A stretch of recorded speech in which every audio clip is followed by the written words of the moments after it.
Hello. Hello. How are you? I'm well. How are you? Oh, I'm exhausted. Yeah. I'm truly run down and exhausted. Yep. But we're here, and I'm happy to be here more than I've been it all week. Yep. Yeah. I too am also happy to be here. Yeah. Stoked. I've been counting down the hours today. It's been a fucking nightmare run. Anyway. It's just a crazy time of year. Mm-hmm. Countdown is on. It's going to be... Yeah. It's just... Like it only ramps up now before it all comes to a catastrophic all silliness end. erupts. Yeah. Yep. It's... Yeah. No. The cracks are showing already. It's been a week. But anyway, we're here now. Mm-hmm. You must have been busy. I haven't seen or heard from you. No, we've been massively underprepared. We went into this season way too cocky. We were just like, yeah, we got this. Turns out you don't got this. Turns out we don't got this. We definitely should have. Well, it's none of our doing, but it would have been very handy to have all of the machines up and running. We sort of wound everything up.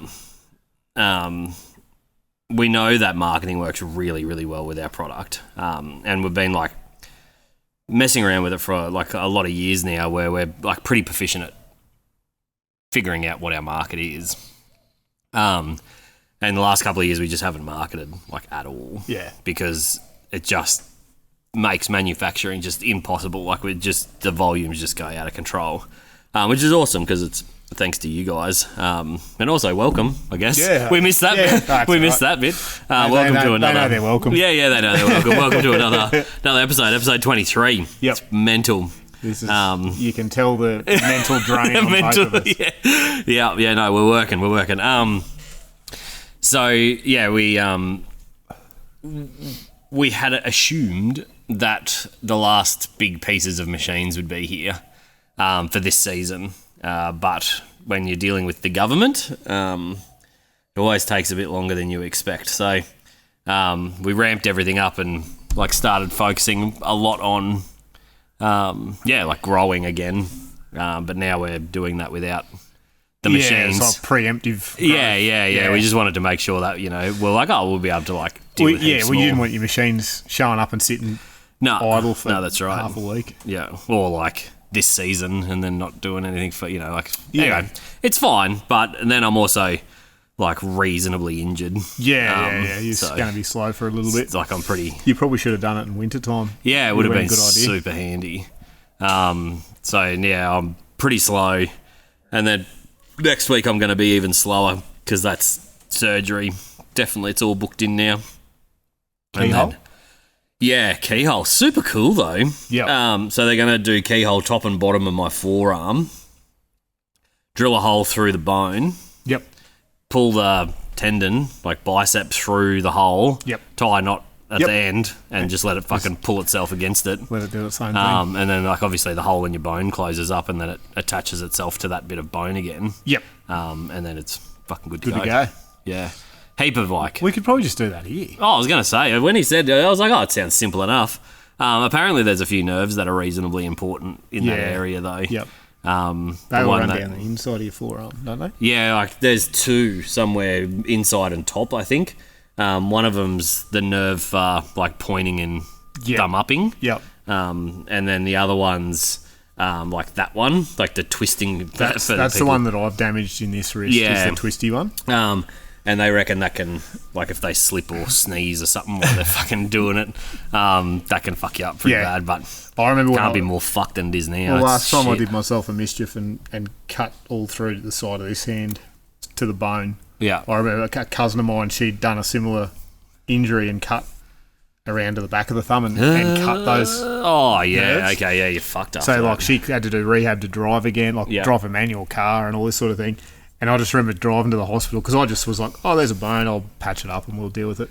End of the day. Yeah. And then I just remember, like, realising it was a bit more serious than I thought. Yeah. Getting the wife to drive me the whole way to the hospital, I'm just like, just doing these ones, just checking. I'm like, yeah. I don't know what a fucking nerve looks like, but I was like, it looked like it was just like a bit of meaty stuff and then the bone.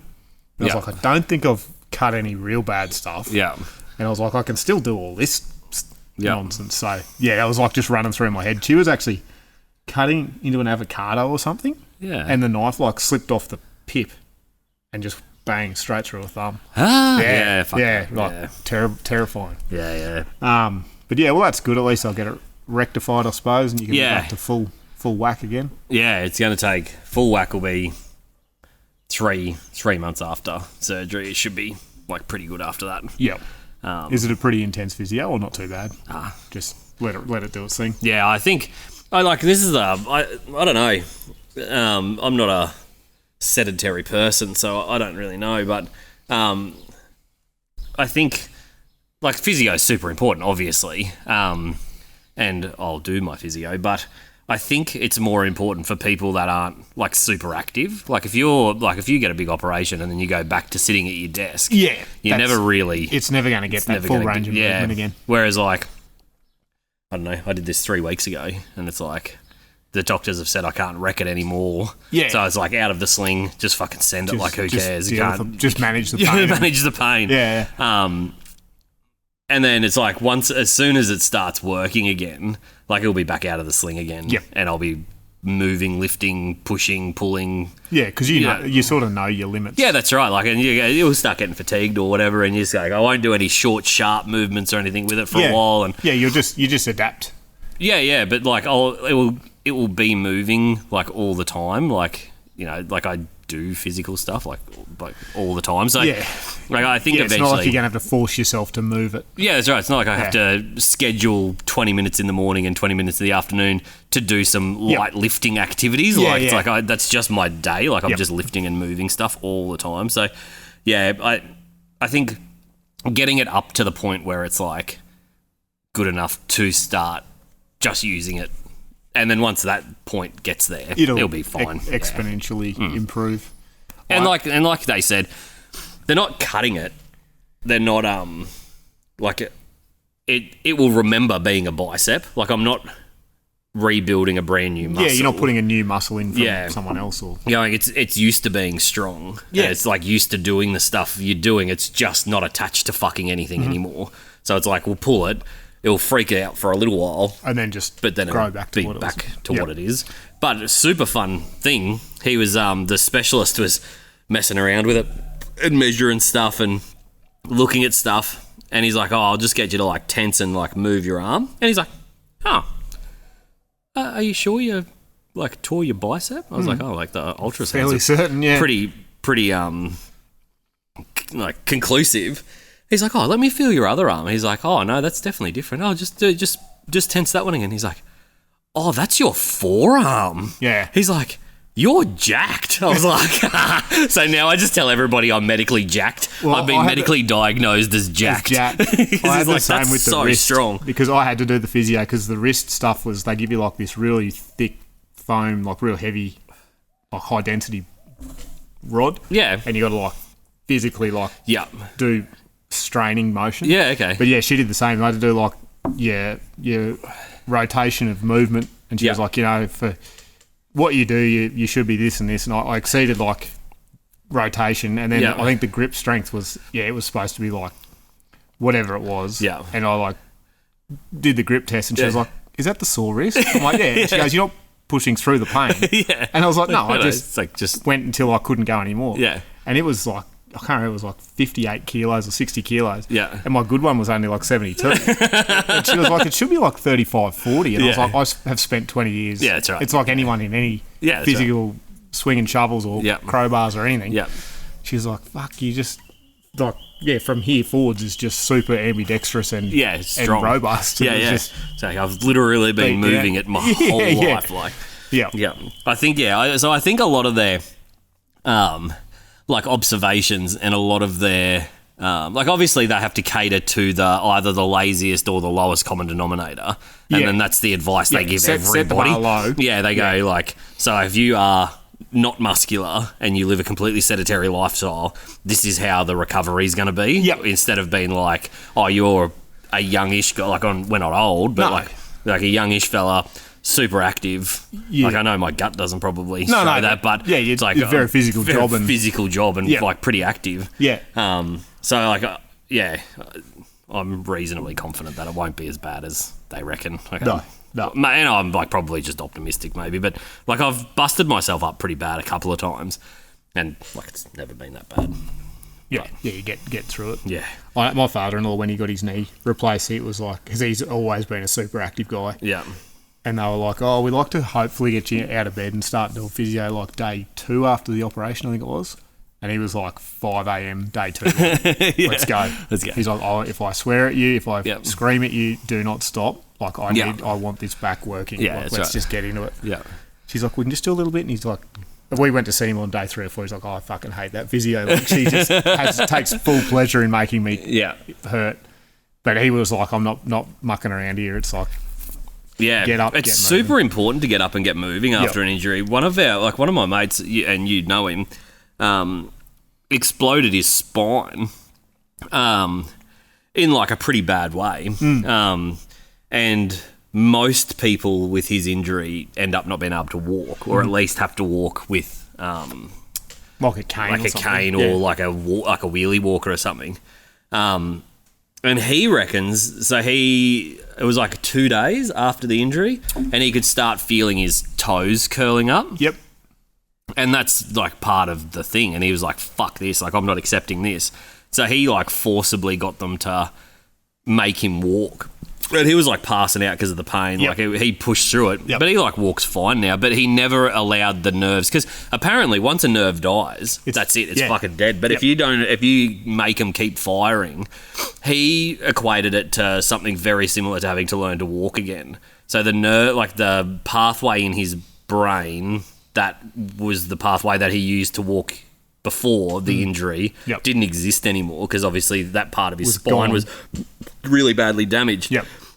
But as he like forced himself to walk a couple of times a day, he was like, it was like learning to walk again. But then his brain was like, just kept firing to those nerves, and then it got easier and easier and easier. Yeah. And he made a full walking reel. He got sponsored on Road Treadly. Yeah. Like he was competing that and does heaps of stuff. Like he's a maniac. But, so like I think, like we said about this last week, but the human body is like, people underestimate just how fucking robust it is. Like it is a tough bit of gear. 100%. Right up until you do something super weird. Yeah.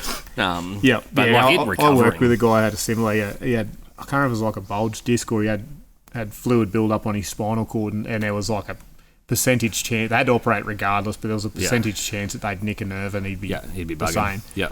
And he was the same. Like he was, I remember for years even on watching him on Facebook, like just forcing himself on the walking rails and like going and hobbling, and then it was like a massive thing that he could stand up and pick his boy up, and it was just like this, probably 10 or 12 years of his life. Yeah. But he was just like, fuck this. I want to go to Fraser again. Yeah. Like custom builder four drives to get him started, but he's like, no, we'll just keep pushing. And he still, I think he still uses a walker, like a cane every now and again. Yeah. But compared to what he was faced with at that's right, probably 26 years old or 27 or something. Yeah, that's how old. Yeah. Yeah. Well, he's daunting. Younger than that. Yeah, but he would have been younger than that. Yeah, like he would have been, like we would have been early 20s. But like they just entirely told him to accept it. They're just like, mate, you're probably just not going to walk again. Fuck you. And he was like, fuck you. I was just like, I'll figure it out. Like, we'll do something. Yeah, but like I don't know. Maybe once again, it's just that different type of people. Hey, like different mentality. Yeah, you just going. And it's like, fuck me, I reckon I could use a walker today.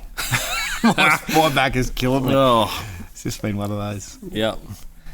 Final countdown. But anyway, no. F1. It's all done. It's all done. Over. Dusted. It was a pretty lackluster ending to the... Yeah. It was sort of had moments where I was like, oh, they might fuck the strategy here, or I found myself like begging for a wheel not to go on or something. Yeah. But yeah. He just snuck it through. Yep. Anyway, I mean, I can't stand the bloke, but obviously... Yeah, it's good on him. He's like whatever, but I'm super excited for the new car.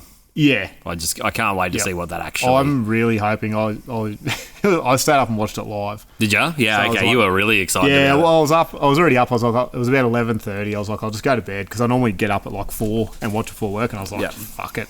Did the maths in my head. I was like, if the race finishes at 1, I can push my wake up to like 5:36, and I'll still get the same block of sleep.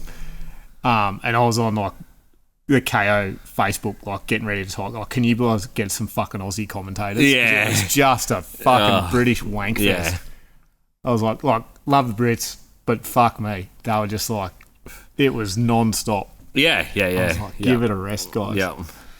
So, Yeah, I don't know. I wonder why we don't have like any Australian comment, like unless it's like obviously V8 supercars and stuff like here, but for like even for a lot of the Olympic stuff and like basically any overseas stuff, we Yeah. have to listen to a lot of the British commentators. Like I wonder why we don't.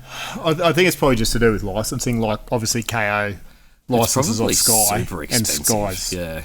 UK. They've got UK commentators. So Yeah. I believe next year they are offering like a Fox commentary alternative. That's going to be American though. Well, no, they were talking Australian. Oh, really? Yeah. Well, that'd be all right. I'll listen to it more with that. Because I guess American commentary wouldn't be too bad, especially with Chevy. Is it Chevy? Cadillac. Cadillac. Yeah. I always get them. It'll be, I don't know. It's one of those things. Still remember, like, when I was a kid, my grandma would be watching, like, the cricket on Channel 9.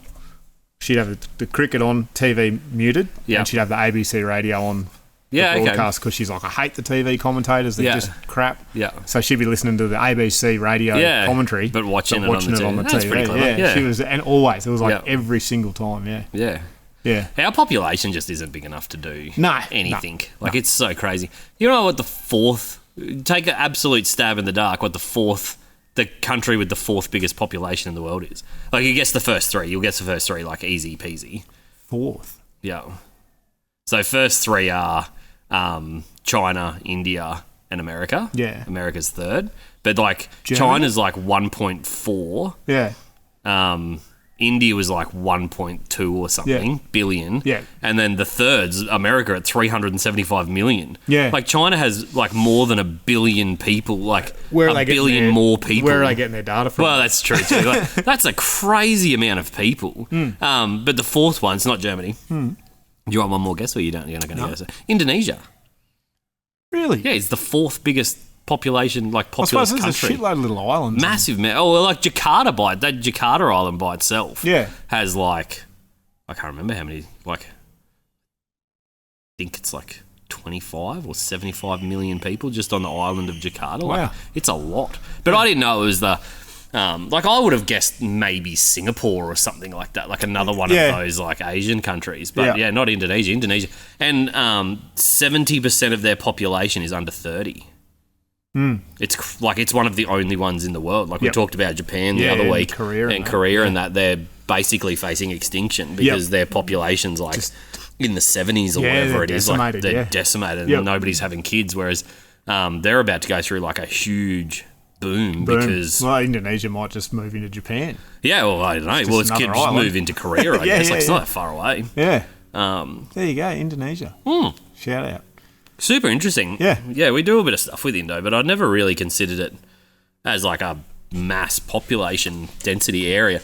But I would also like to know the like financial stability of that volume of people because like homeless and very poor people in America doesn't make up a huge percentage of that population number. It would like make up a lot more in India. I reckon that I reckon if you did like an economic study on India, China, and America, America would have more disposable income for a larger percentage of their population than China and India would. Like even though wealth distribution would be much more vast. Like obviously there's still like billionaires and that in America, but the middle class there's billionaires in Indonesia. Yeah, in Indo, in China and India and that. Yeah. That billionaire in India built that big skyrise apartment. Did you see that? It's like the wildest thing. Yeah, right. It's huge. Like, well, look at the Adanis. Yeah. Like one of their coal. Yeah. Couldn't get it at the price they wanted. Built their own coal mine, their own fucking railway. Yep. Dig it up in our country, ship it out to theirs. Yeah. So there's a fair bit of it around. But they're making China, I don't know about India. India's got a lot of nuclear power plants, but China is making, is it every day? every day they put up a new coal power station? It was every day. It was a lot. It was a lot, though. Yeah. Maybe it was like every month, whatever it is. But like, it's a lot of new coal power stations. They could probably screw them together pretty quick, I reckon. Oh, I reckon they'd slap them up pretty fast. Yeah, absolutely. Temu. Is buy a coal power station on Temu. Yeah, maybe. I don't know. But it's that was a super interesting, like, but yeah, it would be cool to see what the like economic diversity of those 4 countries actually are, because there's like the American marketplace is just an entirely different beast. Yeah. Like we deal in the Indonesian marketplace. Beginning to deal with. Yep. Saying we deal with is probably an overstretch, but like we're getting there. Aim high, end high. Yeah. We're like making our way. You've got movement in that market. Actively doing it. And we know our target market isn't that big. No. Like because it's like a higher end product, and there's only a handful. Like they still really rely on like markets and stuff like that. Same as like Thailand and that. There's Costco's like basically no Costco's or Woolworths are over there. There's like a handful of chain stores that are starting to pop up, but they're not like massive things. They're sort of more like wet market style of things. Yeah, they're not so like not really where your our product wouldn't. It would just disappear in there. Yeah. Whereas there's specialized whole food type places that exist. Like the chain that we're like working with is called Ranch, and they own like 300 stores through all of the islands or whatever. And they're sort of the only ones that are similar to like a Woolworths style stuff, but they concentrate on like natural foods and stuff. Yep. It's like a Whole Foods for the Americans. It's equivalent of a Whole Food. Like a natural. Well, Whole Foods, Whole Foods is like sort of natural, but it's like fresh, like natural stuff. Like it's still bullshit. Like it's all propaganda, but that's the target. Yeah. But that's a new concept for Indonesia. It's only like a beginning to be a thing. But no doubt it will just turn into everything else. Eventually. Yeah. They're just quite a ways behind, I think. Yep. But yeah, anyway, that was just a super interesting little tidbit. Well, we've just, unrelated to population growth, but still a pretty impressive feat. The Australian Defence Force have just started their production run of the Ghost Bat drone. Yeah. I was reading up. So that's pretty cool. First time in 50 years that we've developed our own developed with Boeing. Yeah. But it's unmanned, has a 3-ton payload. It's like pretty big. It's a loyal wingman airframe. Yeah, okay. So it'll sync up with the F-35. Yeah.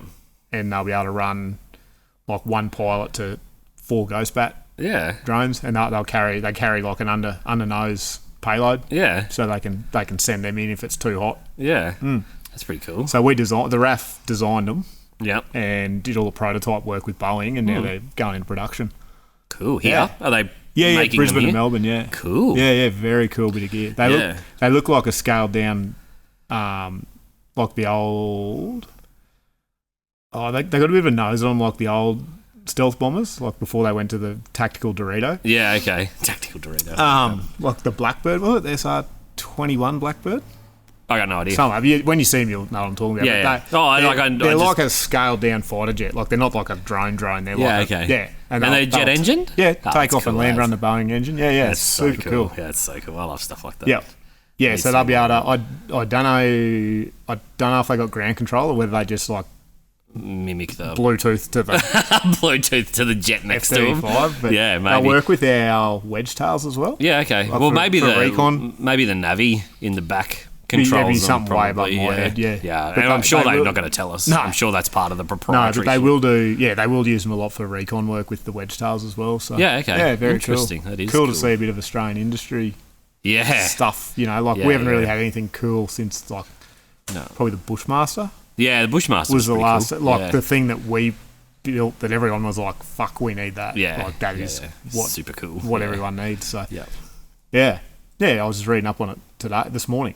Yeah, there was just an article saying they've gone from that like working prototype to like the production phase now. So that's super cool. Be pretty cool. Be a pretty expensive little project. Yeah, I'm sure there'll be some people probably more successful than some of the fucking expensive projects our government's paid for in the last couple of months. Yep, I'd say so. Well, that's not exactly a super high bar to set, is it?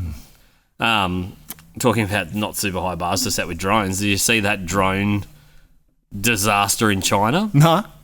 They were doing another big drone display. You know those big terrifying ones with like the tens of thousands of drones in the sky, and a handful of them, or like one or two of them, went rogue and bumped into another one, and just upset the apple cart in like a massive way. It was just like watching dominoes across the sky, and they all had fireworks attached to them. Yeah, and it just turned into like a shower of fiery drones on the it was chaos. Yeah. Like it was just an absolute disaster, and you're like, oh my god, that is terrifying. It's fantastic. You're like, man, drones are. They've changed a lot on how we do stuff, but. Like I think people still overestimate just how intelligent drones are. Like that software in them, like that's a super good example. It's like one got knocked or one blew a wing or something happened. Because they're flying them so close together. Super close together, yeah. And it just started it was just like a cascade of flames coming out of the sky. The videos were like everyone was just trying to get out of the way. It just looked like a meteor shower. It was just hitting the ground. It was wild. That's awesome. Yeah. Yeah, you need more of that. Yeah. Well, I don't think the Chinese people think that, but no, probably not. It's technology is pretty cool. Yeah. They we also make ballistic missiles here. Yeah, which I wasn't aware of until recently. Yep. Since we started doing some of that digging around, some more digging into what we can and can't do. Yeah. But I thought that was super cool. I thought we just sort of bought all that stuff off America and that, but it's pretty cool. I guess I wonder how much of it's actually made here. I wonder if we make the chips or whether we buy them from overseas. Well, the overseas company that we do all of that through is a French conglomerate. Yeah. Okay. So they have an Australian leg, I guess, that's the contractor to ADF. Yeah. And they do like the space war stuff and the ballistic stuff and nav, and they fucking do everything. But they would be sourcing like same thing. Like the Ghost Bat is still a Boeing frame, or Boeing propulsion and that sort of thing. So they're bringing that in and strapping it on, but they're just like assembling it. And obviously we design it to our needs and what we wanted to get out of it. So, which I think that's just how it always works. There's not much anymore that. Oh, we're so globalised with fucking everything. Yep. Yeah. There's not much. I don't think there's anything like we were. Like on that weird globalised conversation, we've been looking into Arnott's this week because it's sort of one of those Australian brands that just flies under the radar. Yeah. But they do like some pretty cool stuff. They do heaps of stuff. But they do a lot of stuff. So much stuff that they buy 72,000 tonnes, so 72,000 tonnes of wheat a year. Yep. 23,000 tonnes of sugar. Oh, what's that, like 7 shit tonnes? Oh, it's like I know, that would be like... Yeah, that's... Like a fuckload. Well, for anyone who doesn't know who Arnott's are, they make biscuits. It's a biscuit manufacturer. But like fucking... Family owned. All the biscuits you can think of. Yeah, but like... Cookies, yeah. I guess cookies for the Americans, biscuits and... I don't know what the other words... Well, they do crackers. Like they do like your cracker biscuits. Yeah, like your cheese and biscuits. And then like your cream filled, like your Oreo style. Yeah, Oreo ones. And then... chips and... just chocolate chips and mint slices and all that sort of stuff. Tim Tams, for all the people that know how famous Tim Tams are. Anyway, the reason it came onto my radar was because the New South Wales government's just pledged $43 million to helping them tool up to be able to supply overseas markets. Yep. I'd get behind that more than I'd get behind the fucking... No, absolutely. News. That's a great use. Like that's what government should be doing. Yeah. So like back in the Bob Hawke era, they for Queensland they did a very similar thing, but you could send a letter in to the local parliament and say, this is our idea. We have this much knowledge in the industry. So like for a super fun story, the only reason we know about this is we met some people just randomly in Brisbane that built light poles. So the aluminium 2-part folded light poles that you see fucking everywhere. Yeah. These guys built them. Like that was their whole job. And he was an auto electrician and worked on government buses. So he was like just the guy who fixed like wiring in government buses. Yeah. And he went on holidays to Canada, and so at this point we were still using treated timber light poles. Yep. And he went on a holiday in Canada and saw these aluminium folded light frames that are cheaper, easier to carry, easier to install. You can fold them in half, so you can change it instead of having to climb up the top of this massive fucking light pole. You can fold them in half, change the bulb, and flip them back up again. Yep. So he wrote a letter in this time to the Hawke government and said, "Hey, look, this is our idea. I'm an electrician by trade.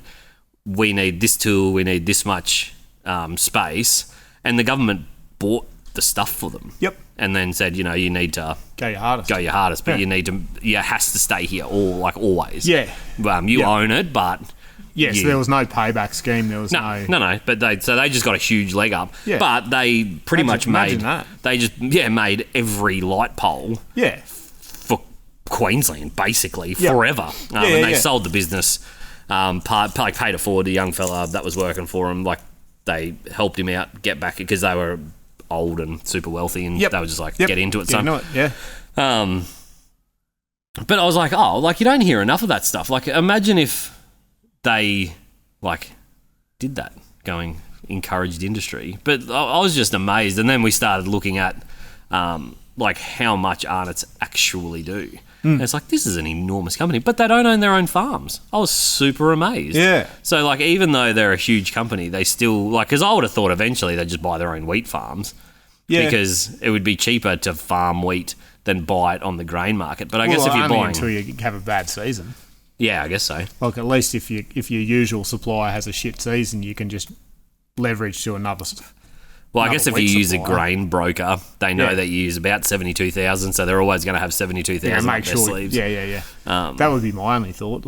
Yeah, I was just super amazed. I was like, surely they've got a vertically integrated supply chain, but they just still rely on external stuff. But they pride themselves on buying everything Australian, and all the ingredients are just normal ingredients. They don't use weird shit. Yeah. Because I've been on this weird rabbit hole with just wheat lately. I don't know how I got onto it, but I started really deep diving the genetic structure of wheat and why diabetes has increased 400%. Yep. And it turns out that the wheat we use now is nothing. Not even close. Like the wheat of yesteryear. Yeah.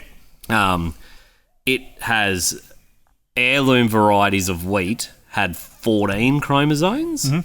The wheat we have that they use now has 43. So the genetic complexability inside that is part of the reason why we have such a huge issue with gluten intolerant stuff now, and gluten just in general. So the what the fuck's the word for it? The GI index or whatever it's called for sugar is 62. Yep. For white bread in Australia, it's 72. Yep. So it's more rocket fuel-y than white sugar. Yeah. Plain white sugar. Just our bread is. And then look up the GI of white bread in America. Oh, it'd be even worse. Yeah, no, it'd be out of control. But because we don't put high fructose corn syrup in our bread. They have high fructose corn syrup in their bread. In everything. In everything. But it changes. So they've changed the genetic complexity because they needed to harvest more per acre. Yeah. They needed to be more hardy, robust. And they needed to be able to survive Roundup. Yeah. So they do this thing called grain desecration, germ desecration. And once the wheat is done, they spray the whole lot with Roundup, kill it, and then they let it dry in the paddock, and that means that they can harvest it faster, more efficiently. But it means that everything's got fucking Roundup on it. So it has to be able to, whereas have you sprayed heirloom varieties of wheat with Roundup, it would just destroy them. Curl up and die. Just curl up and die, whereas it doesn't affect them that much. No. But it's just super interesting. So the wheat that's in white bread, processed breads, is just not even a little bit like it used to be. No, not even. And that's what they reckon if you get pasta in Italy, because Italian wheat is still 14 chromosomes. Yeah. And it is just you don't get gutsy and... Yeah, you don't get bloated and stuff, shit. And that's the reason. It's just our guts just aren't used to Well, that. you know yourself. You drop white bread out of your diet for fucking a month, and you feel 100% better. Yeah.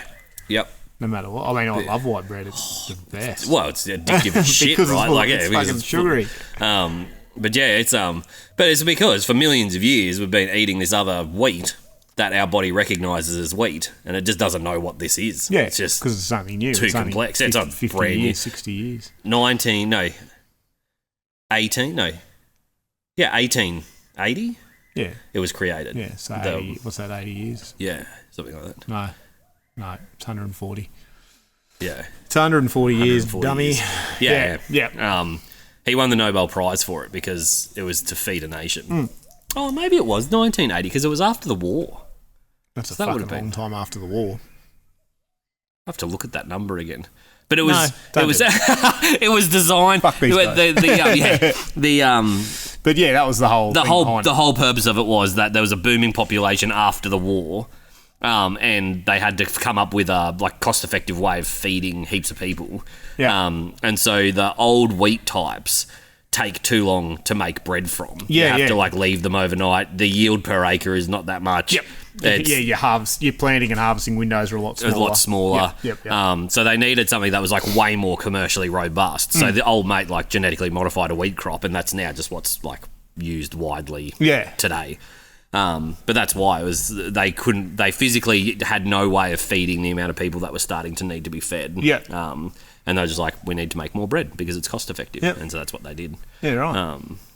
So I was just man, all these weird things yeah. you just don't. You think of bread as just bread, and it's always been like It's that. just bread, but yeah. It hasn't, and it's only reasonably recent Yep. that it's changed. And you're well, this is why we have so many fucking issues now. Also, not to mention, you shouldn't put Roundup in your body. Probably not. Stop spraying our food with Roundup. It kills it's not, lots of... Well, it kills bacteria, kills right? everything. And your gut's bacteria. Yeah, so yeah, if it you're works. putting Roundup in your guts, you're killing the bacteria in your gut. And that ancient thought process, and the West is starting to embrace it a bit today, is your stomach's your second mind. Yeah. So if you put good stuff in your belly, you get good thoughts. If you put shit stuff in your belly, you get shit thoughts. Probably right. And so if your belly's not working properly and it doesn't have the bacterias and stuff in there, you're not going to be able to think right. And if you can't think right, you're going to get sad. And when you get sad... All stressy, depressing. Yeah, you get all stressy, depressy, lemon stressy. So it's Anyway, Arnott's, super interesting business. Yeah. $43 million from the government. They're going to start exporting Tim Tams to America and to the UK. Yeah, good. And a couple of the other Yeah, things. you're welcome, guys. You're fucking welcome. You're fucking welcome. That's a fucking gift. Obesity is going to go through the roof. That'll be our Statue of Liberty. And you will fucking embrace you guys will enjoy the shit out of a Tim Tam. What's it called? Is it called the chocolate orgasm? When you bite the top and the bottom off your Tim Tam and you drink your coffee through the middle of it? It's not for me. Okay, what's the name of that? I think it's something like that. Anyway, the Tim Tam Slam. I don't know what it is. Don't know. Someone in the comments will correct yeah, it. for sure. But yeah, so you bite the top and the bottom off your Tim Tam, put it in your coffee, and then suck it through the middle. Yeah. And it's meant to be. I've never done it, but Cleveland Steamer? No, Cleveland that's something Steamer. else. That's something else. No, that's not it. Look up the Urban Dictionary, friends. I don't think that's for Tim Tams. That's not for Tim Tams. That's not for Tim Tams. Yeah, so you're welcome. Take that hint home with you. Yeah, 100%. I was trying to work out the other morning when I was driving to work. I was thinking of other ways not to feed the nation. Feed the nation. But I was thinking if you could... I first need to work out the biology of a mermaid because I don't know where the red meat stops and the fish starts. Yep. And I thought if it is an even split and you could just farm mermaids, yeah, you can cover your seafood industry and your red meat industry at the same time. All in one. You'd have to be semi-okay with cannibalism, though.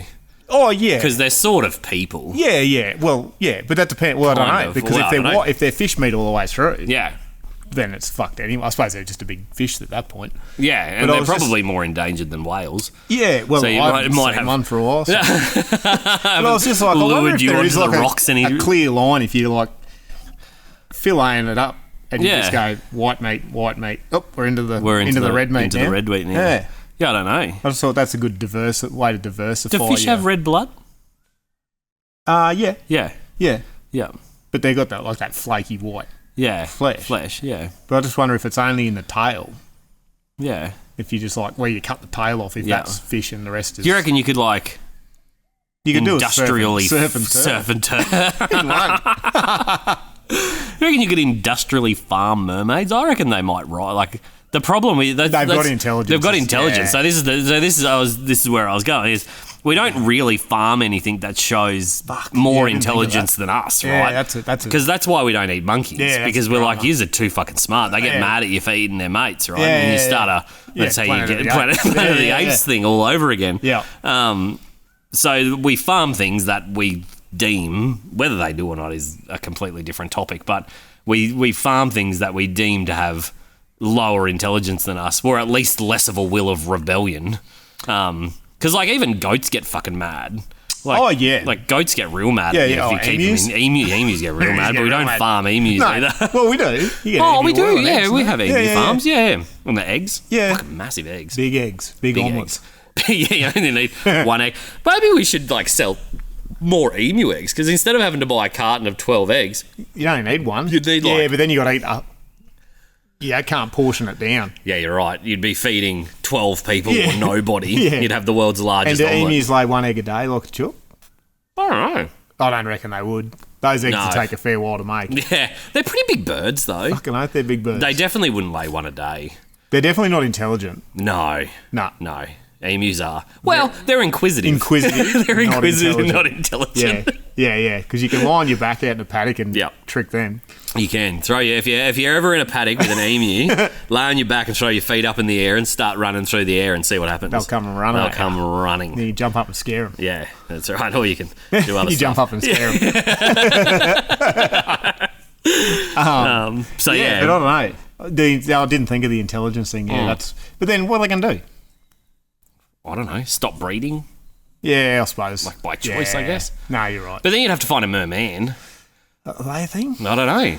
Well, how do you make more mermaids? Yeah, I know. There's a lot of holes in this. There's a lot of holes in It's not a big drive from home to work. It was just a thought popped into my head. I was I wonder if there's a clear distinction between the red meat and the white meat. Yeah. Well, they would have... no, I reckon they're red meat all the way through. You reckon? Yeah, I reckon got a red tail. I reckon they got a red tail. Yeah, right. Yeah, probably right. I reckon they're just red meat all the way through. To answer that question, that's my hypothesis anyway. After my 15 seconds of thinking about it. If you ever find a mermaid washed up on the beach, you can do a bit of an autopsy for us. If you could fillet it real quick, that'd be awesome. Yeah. Make sure it's dead first, though. Yeah. Do that.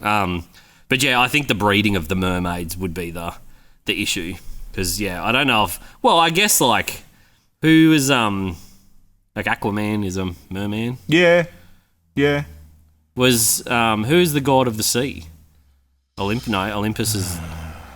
Fuck, I don't know. We're going to get fucking roasted for this one because we should know that. Anyway, the Greek god of the sea, Poseidon? Yeah, that's the one. Poseidon? Yeah, with the trident. Was Poseidon with the trident. That's it. Was he a merman? Oh, I'd probably say so. I'd reckon so. Everything that they depict him in, he's a merman. So they obviously exist, but I guess they're just not hussies.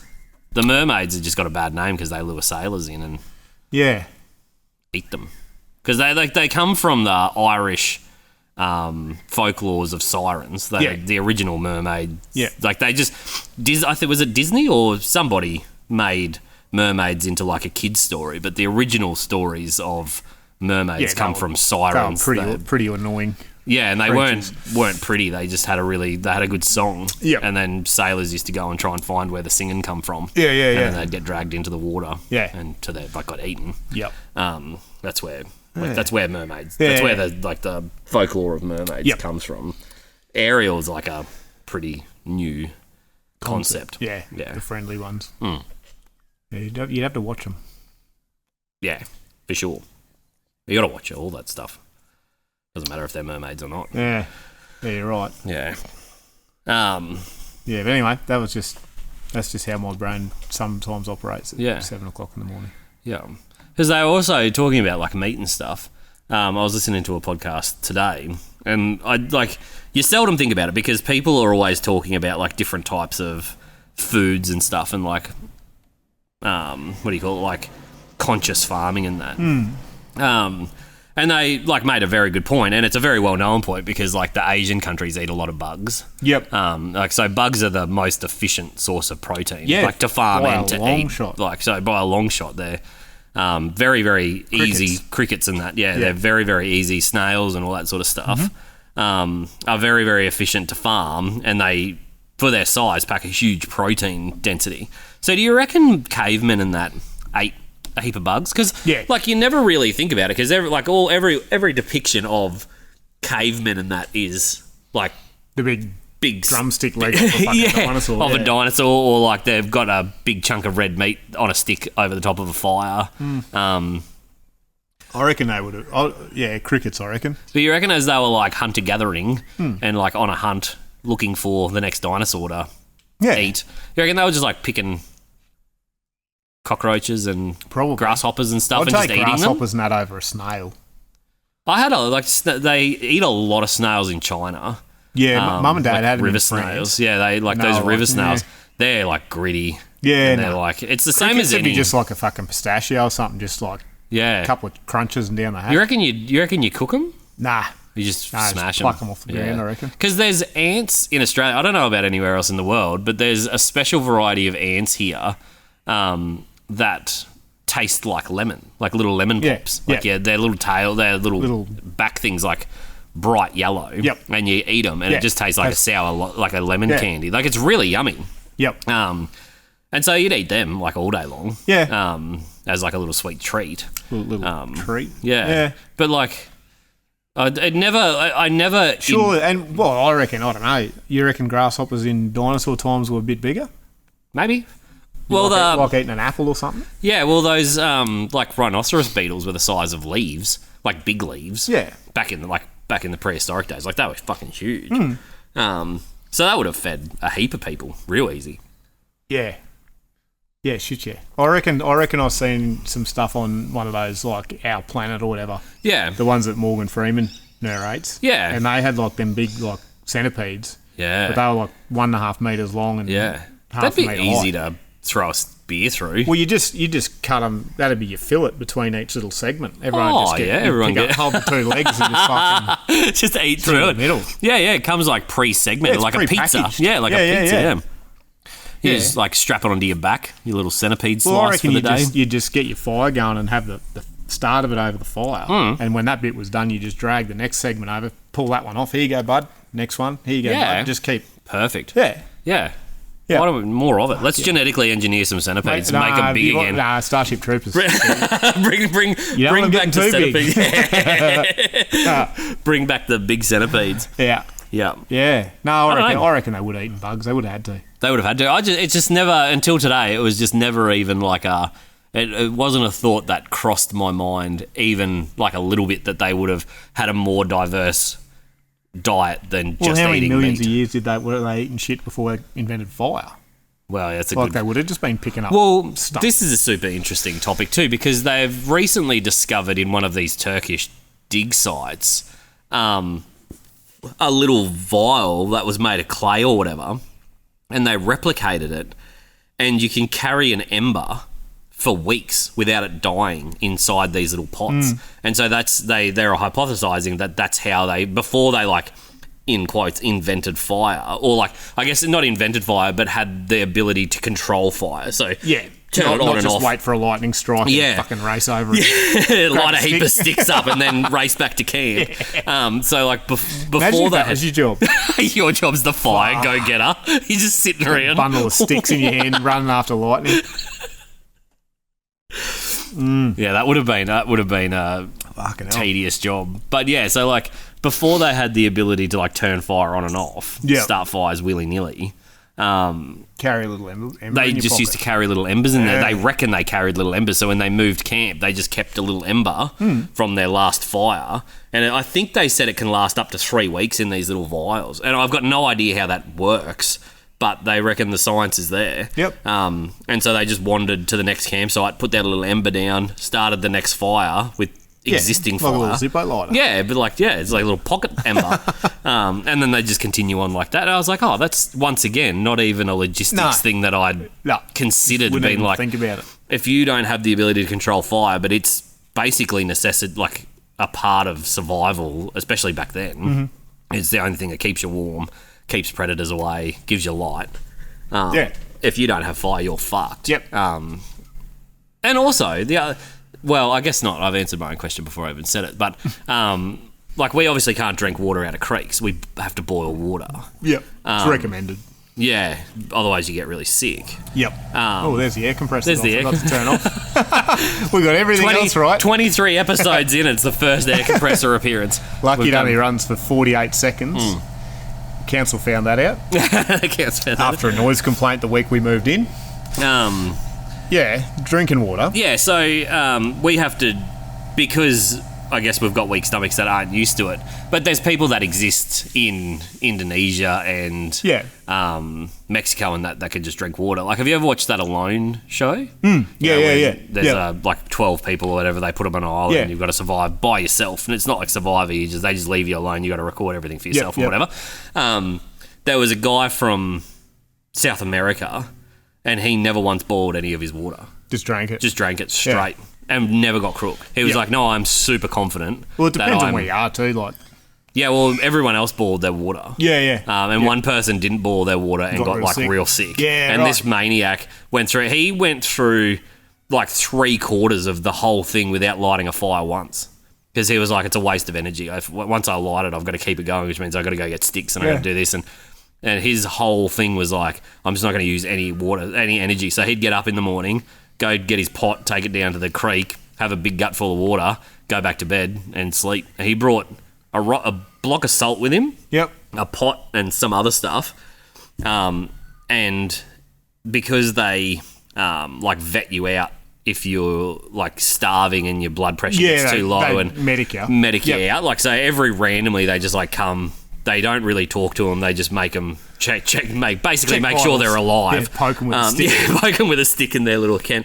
So what he did was, when he saw the boat coming, he'd get a gutful of salty water. So he'd get some of his salt, put it in his water, and it increases blood pressure. Yep. And so he was just like, basically hibernating for the whole time, but to make sure they didn't met him out on low blood pressure, he'd just boost his blood pressure up and then they'd fuck off and he'd just go back to sleep again. Wow. And I don't know if he won, but he come fucking close. Where were they? Was that it was in one of the super cold like Alaska places or something, like it was in. Because they did one in Tasmania. It wasn't that one. No. But it was, I think it was like Labrador or something, like up like far north.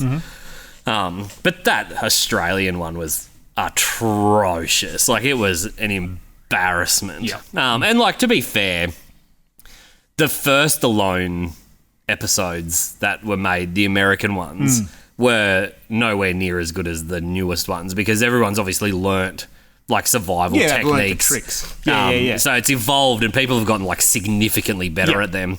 But like, the Australians that did that were like these just hippie SBS classics that had no right being on a survival thing.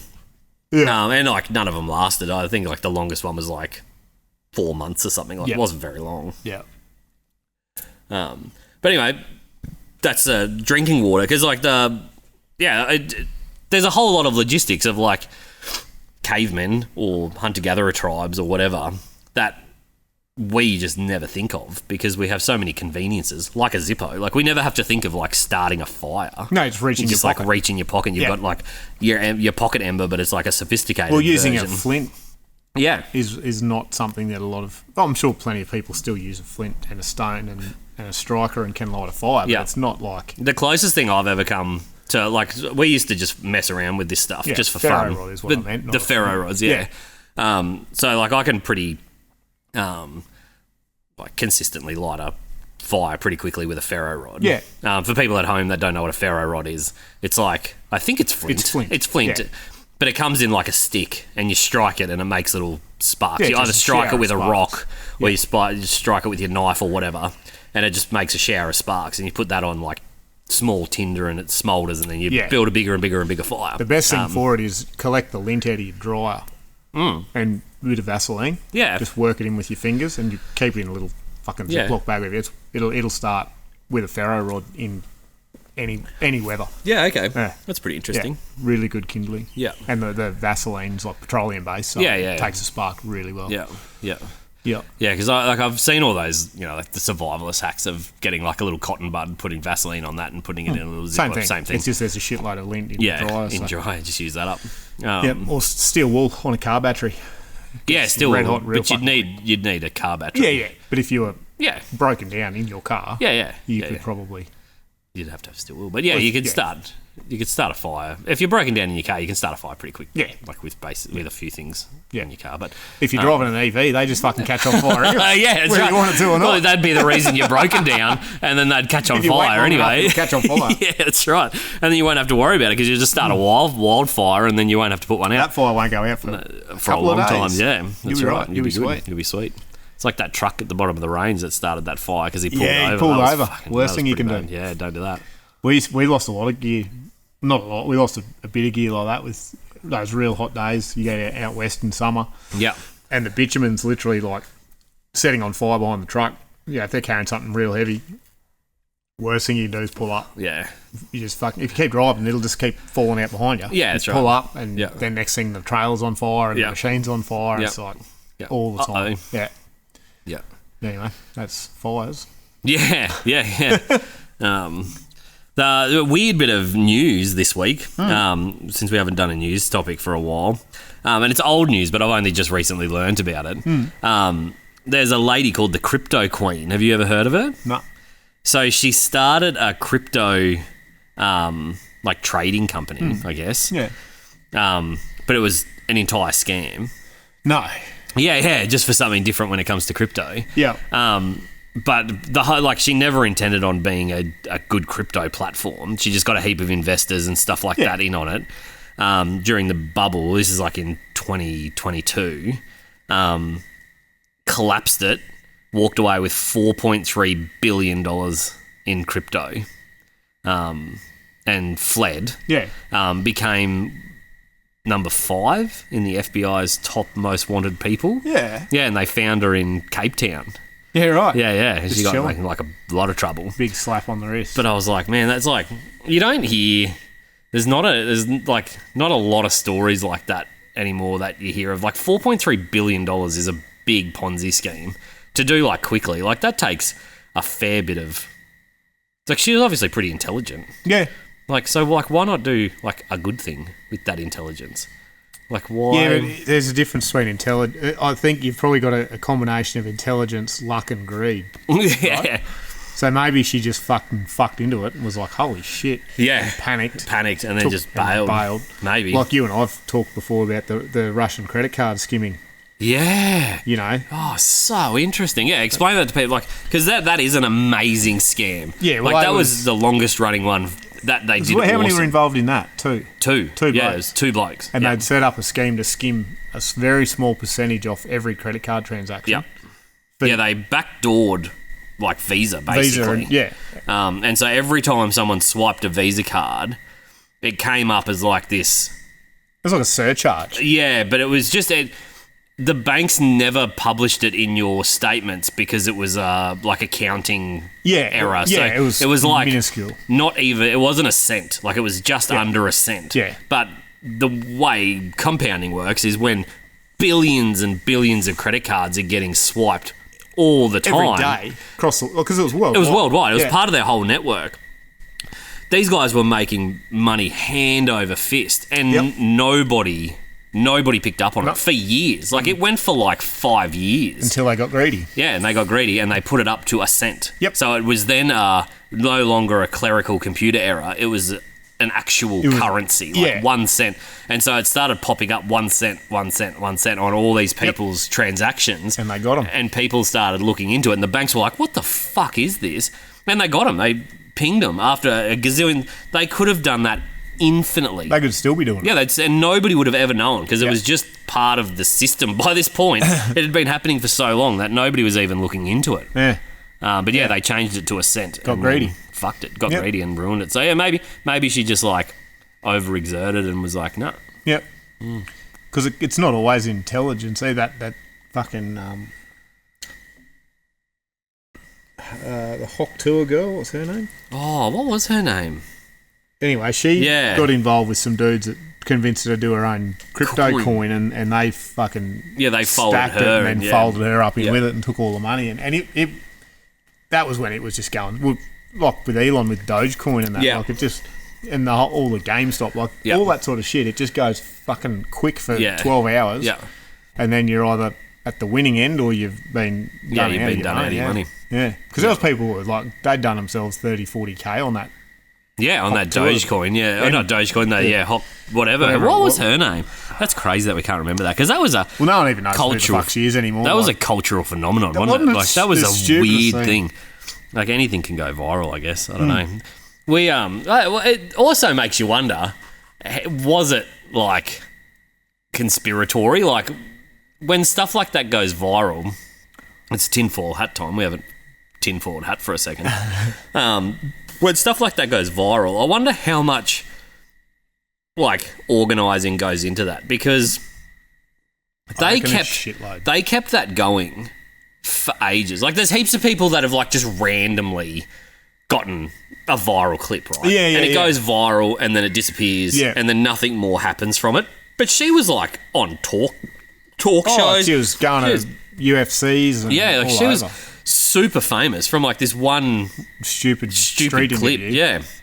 And it's like, I wonder how choreographed it actually was, and whether the end goal was that, because that would seem it's just how stupid people are now. Like this thing, you haven't got kids, but this fucking 6-7 thing that all these kids are doing is just. Am I going to regret asking you to explain it? No, there's nothing to explain. Okay, so what is it? It was like a courtside interview with this kid, and they asked him a question, and he panicked about whatever it was, and his answer, he was like, 6-7.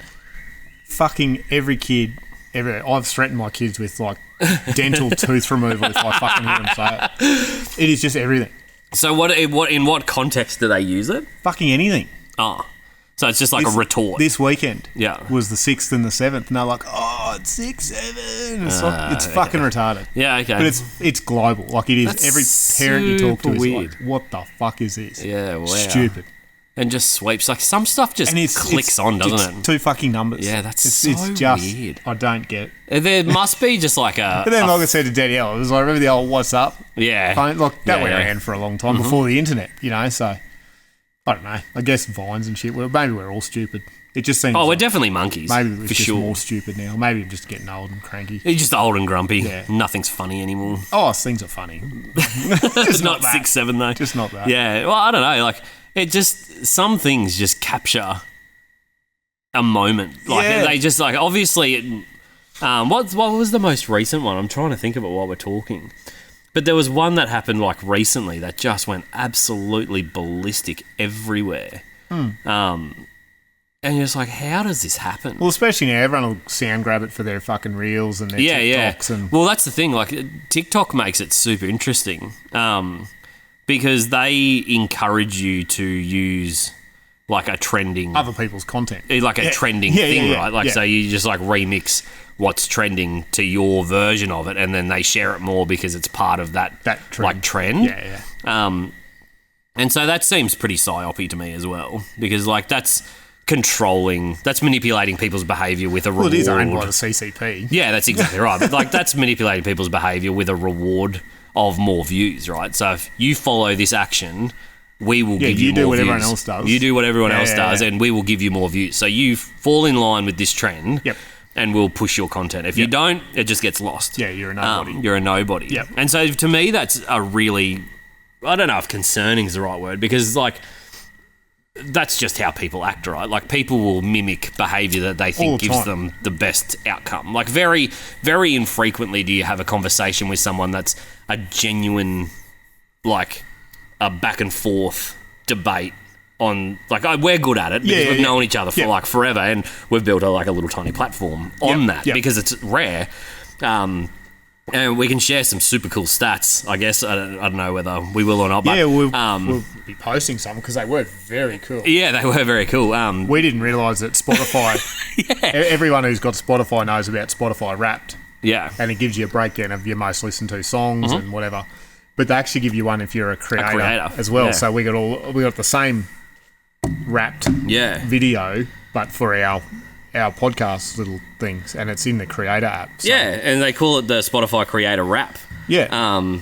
And so I'll pick go for 4. it. That was super cool, and this is more of a reflection on you guys as an audience than us as the creator, because we're just sitting here talking shit. It's you guys that have actually changed the statistics good of this thing podcast. The compressor didn't cut in 4 episodes ago. It would have fucking killed our stats. It would have killed our stats. So the first one is a 2025 talked about show. So you received more comments than 94% of other shows on the whole global Spotify.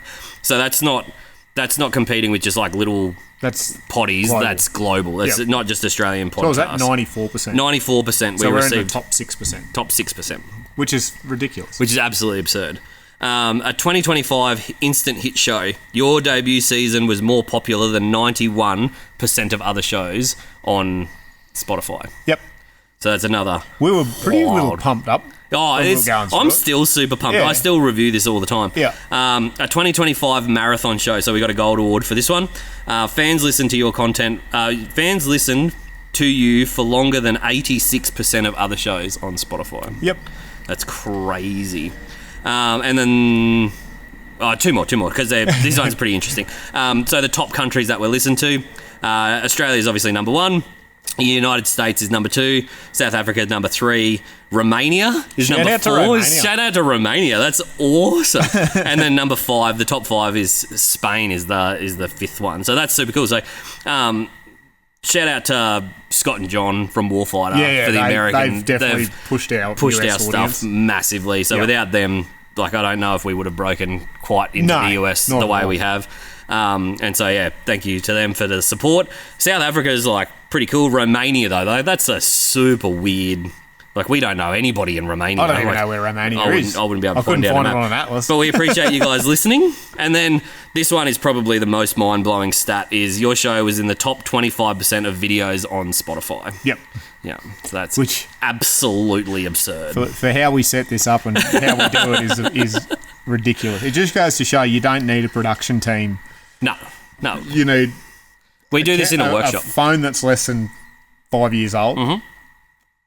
And our flag's pretty cool. And a table. The flag's cool. Shout out Leroy. But we literally... We don't have gear. We have no gear. We have zero gear, and we do this in a workshop. Yeah, literally. You heard that tonight. Yeah. And you hear trucks and stuff going. It's in an industrial estate in a workshop. So, without turning this into any weird thing, it's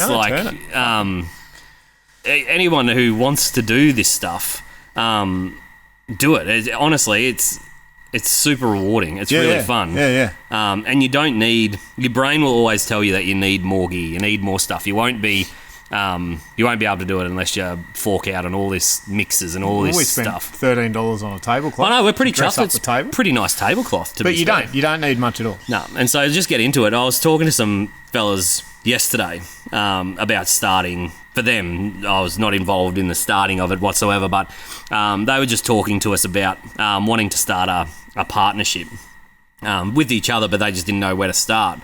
And they were just asking some really good questions. But the secret that they were looking for that they didn't want to hear is you just have to start it. Yeah. You just start it, and then it just happens after that. If you start it and then stick with it and work your plan. Mm-hmm. So there's a difference between having a goal and a plan. So make sure you have a plan and a goal. A plan. It doesn't matter if the plan works. We've changed plans heaps of times, but the goal stays the same. So Jeff Bezos has got a good saying with that one. I'm stubborn in vision, but flexible in the details. It's that's how flexible have we had to be? Yeah, we picked a tricky one anyway. But we sat down at the end of the year, last week, and we're like, all right, next year, where do we want to? What's the next step? Where do we want to aim for? I don't fucking have a clue how we're going to get to it, but we know where we want to aim for. Yeah. And we've got a rough plan. Yeah, but if it turns to shit, we'll just rejig it and that's right. We'll just keep tinkering with it and go again. So yeah, massive thanks for the support. We're obviously going to keep doing it, but some of those stats are pretty wild, like pretty crazy for someone that's we've done 20. This is our 23rd episode. So no, we're super grateful, and yeah, hopefully you guys will keep joining us on the journey. Yeah, keep it up, keep us rolling. We've got a couple more before Christmas, and then New Year's, and then we're into 2026, and we'll probably send it try and keep the consistency. Yeah, up no, I don't think we've got anything keeping us away. We'll release an episode. It just works out that the Christmas episode will actually go live on Christmas Eve. Yep. So that'll work out super good. We don't have anything like super special planned, but we'll do a bit. Do what we do.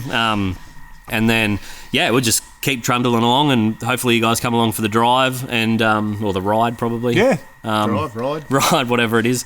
Probably easy to listen to us while you're driving. Yeah, do a bit of a mish while you're riding. Do a bit of a mish, yeah. Yep. Yeah, no, but been good. Needed this. Yes, definitely. Needed this and this. Yeah, so, always. Thanks everyone. The support. Obviously, we don't need to say anything more on that because the stats are in. So we're gonna put some stuff on the socials that to give back to you guys that have been supporting us. So make sure you keep an eye on the socials. Yep. We're gonna check the store. We've got a heap of little stocking filler merch, shirts and lighters, and if you need a little last minute bits and bobs, all in stock. Go to town. Got some cool stuff coming. Yeah, got some cool projects coming for next year. Yeah. But yeah, keep supporting us, and hopefully we can start. Well, we hopefully give back to you guys, and a few little rewards for the support, and we'll keep rolling with it. Hell yeah. Done deal. Thanks, guys. Thanks. See you next week. See you next week. Bye.